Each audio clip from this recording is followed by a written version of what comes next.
پاکستان میں سیلاب آج کا ایشو نہیں ہے۔ اس خطے میں 11 لاکھ سال سے ساون کا موسم آ رہا ہے۔ مہابھارت، پران اور گیتا میں بھی بارشوں اور سیلابوں کی تباہی کا ذکر ہے۔ سینٹرل ایشیا سے 10,000 سال سے طال آزما ہندوستان آ رہے ہیں، لیکن یہ بھی جولائی کا مہینہ شروع ہوتے ہی مونسون سے قبل بھارت سے نکل جاتے تھے۔ آپ نے کبھی سوچا محمود غزنوی نے ہندوستان پر 17 حملے کیوں کیے؟ وہ بھی ہر مونسون سے پہلے ہندوستان سے واپس چلا جاتا تھا۔ مونسون تاریخ کے ہر دور میں ہندوستان کا سب سے بڑا دفاع رہی۔ اس خطے کی تاریخ ہے، یہاں جولائی، اگست اور ستمبر کے دوران کوئی سیاسی، عسکری اور سفارتی مہم کامیاب نہیں ہوئی۔ پاکستان اور بھارت بھی مونسون میں بنے تھے۔ مہاجرین کو اس دوران کیا کیا مصیبتیں جھیلنا پڑیں، تاریخ آج تک اس پر آنسو بہا رہی ہے۔ لہٰذا بارش کی مصیبت اگر اچانک آئے تو یہ شاید واقعی مسئلہ ہو، لیکن یہ عذاب اگر ہزاروں لاکھوں سالوں سے آ رہا ہے تو پھر سوال پیدا ہوتا ہے، ہم نے اب تک اس کے تدارک کے لیے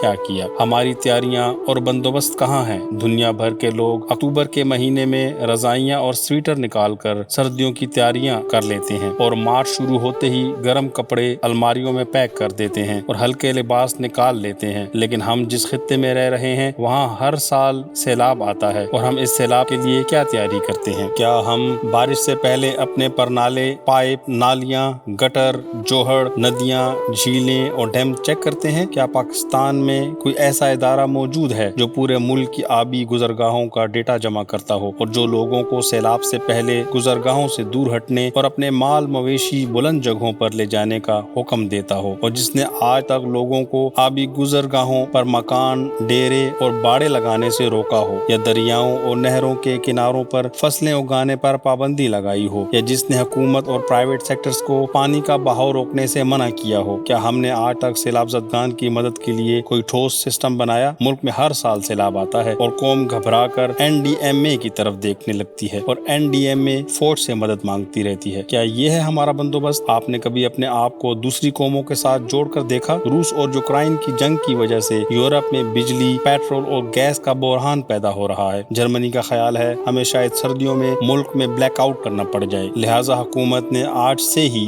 قوم کو تیار کرنا شروع کر دیا ہے۔ یہ sports stadiums, hostels, railway stations اور ملک بھر کے تمام گیسٹ ہاؤسز اور ہوٹلوں کا جائزہ بھی لے رہی ہے، اور یہ ان میں ہیٹنگ کے اجتماعی سسٹم بھی لگا رہی ہے، تاکہ اگر لوگ بڑھ جائیں تو انہیں بلیک آؤٹ کے دوران اکاموڈیٹ کیا جا سکے، انہیں سردی سے بچایا جا سکے۔ فرانس، برطانیہ اور اٹلی بھی اس قسم کے بندوبست کر رہا ہے۔ دنیا بھر میں لوگ برف اور گرمی سے پہلے بندوبست کرتے ہیں۔ حکومتیں عوام کے لیے آگاہی مہم چلاتی ہیں اور ساری سرکاری مشینری کو ایکٹیو کر کے ڈرل کرتی ہیں۔ امریکہ میں ہر سال طوفان آتے ہیں۔ حکومت ہر طوفان سے قبل اس کا نام رکھتی ہے اور اس کا نام لے کر عوام کو اس کے بارے میں انفارمیشن دیتی ہے، تاکہ عوام طوفان سے پہلے تیاری کر لیں۔ کترینا ہو یا ریٹا ہو یا پھر ڈیلٹا، یہ سب طوفانوں کے نام ہیں۔ ہم انسانوں کی نفسیات ہے، ہم جب کسی آفت کا نام رکھ دیتے ہیں تو ہمارا خوف کم اور مصیبت سے لڑنے کا حوصلہ بڑھ جاتا ہے۔ چنانچہ یہ لوگ آفت سے پہلے اس کا نام رکھ کر قوم کو تیار کر لیتے ہیں۔ آزادی کے بعد پاکستان میں اس طرح کے کئی ایک تباہ کن سیلاب آ چکے ہیں۔ کیا ان سیلابوں کو کامیابی سے روکا جا سکتا ہے؟ میرے نزدیک آج کے سائنس اور ٹیکنالوجی کے دور میں بالکل ممکن ہے۔ یہ سیلابی پانی کشمیر کی پہاڑیوں سے گزر کر پاکستان کے میدانوں میں داخل ہوتا ہے اور وہاں تباہی مچاتا ہے۔ اللہ تعالیٰ نے ہمیں یعنی انسان کو اشرف المخلوقات کا درجہ دے رکھا ہے۔ انسان سوچ کے بے حساب خزانوں سے مالا مال ہے۔ اہل مغرب نے اسی سوچ کے خزانوں سے فائدہ حاصل کر کے اپنے ہر قسم کے مسائل کو ایک ایک کر کے حل کر دیا۔ گویا انسان نے تو سمندروں کی لہروں کو بھی اپنے استعمال میں لا رکھا ہے، مگر سوال یہ ہے کہ حکومت نے جو کام کرنا ہے بھلا وہ کب کرے گی؟ کب وہ اتفاق رائے سے چھوٹے بڑے ڈیم کی تعمیر کا آغاز کرے گی؟ کب وہ تباہی سے پہلے تباہی سے بچنے کے لیے اقدامات کرے گی؟ کیا وہ دن آئے گا جب حکومت کی شاندار کارکردگی کی بدولت لوگ سیلاب کی وجہ سے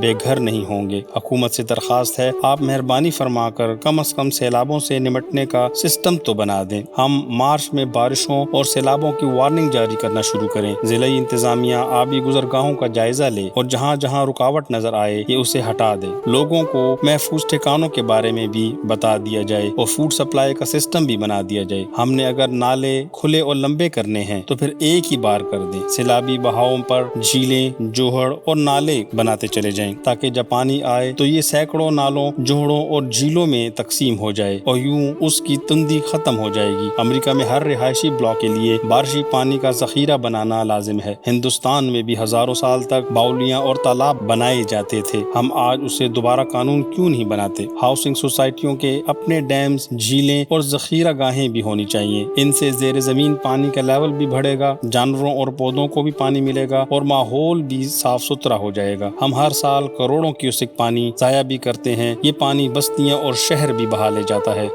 اور ہم لوگوں کی بحالی اور امداد پر بھی اربوں خرچ کرتے ہیں، اور یہ اخراجات ایک مستقل عمل ہے۔ ہم اگر ایک ہی بار چھوٹے چھوٹے ڈیمز، نالے اور جھیلیں بنا دیں تو ہم عوامی نقصان اور ہر سال کے خرچے دونوں سے بچ جائیں گے۔ حکومت مہربانی فرما کر ایمرجنسی ریلیف اور بحالی کو بچوں کے سیلیبس میں بھی شامل کر دیں۔ آپ اسے اسکولوں میں لازمی مضمون کی طرح پڑھائیں اور اس میں ایم اے اور پی ایچ ڈی بھی کروائیں تاکہ عوام کو بحالی، ریلیف اور ایمرجنسی کا علم ہو سکے۔ یورپ میں 200 سال پہلے سیلاب آئے تھے اور 28 ملکوں نے اپنے اسکولوں میں سوئمنگ کو لازمی قرار دے دیا تھا۔ آج یورپ کا ہر شخص تیرنا جانتا ہے، ہم آج یہ کیوں نہیں کر سکتے؟ ہم فلڈ ایریاز میں قصبوں کے لیول پر سرکاری پولز بنوائیں اور تمام اسکولوں کے لیے سوئمنگ لازمی قرار دے دیں۔ بچے مختلف اوقات میں سوئمنگ سیکھیں، یہ بچے 2-4 سال بعد تیراکی کی بہت بڑی فورس بن جائیں گے اور یہ اپنی اور اپنے خاندان کے ساتھ دوسروں کی جان بھی بچا لیں گے۔ لیکن افسوس، ہم من حیث القوم پلاننگ سے محروم ہیں، ہم ماتمی قوم بن چکے ہیں۔ سوال یہ ہے، ہم آخر یہ ماتم بھی کتنی دیر تک کر سکیں گے؟ ہمیں کبھی تو شرم کرنی پڑے گی، وہ وقت کب آئے گا اللہ ہی جانتا ہے۔ یوٹیوب ایک بہت بڑی دنیا ہے اور آپ ہمیں کہاں ڈھونڈتے پھریں گے، اسی لیے ہمارے چینل کو سبسکرائب کریں، بیل آئیکن پر کلک کریں تاکہ ہر آنے والی نئی ویڈیو آپ تک بآسانی پہنچائی جا سکے، کیونکہ علم ضروری ہے۔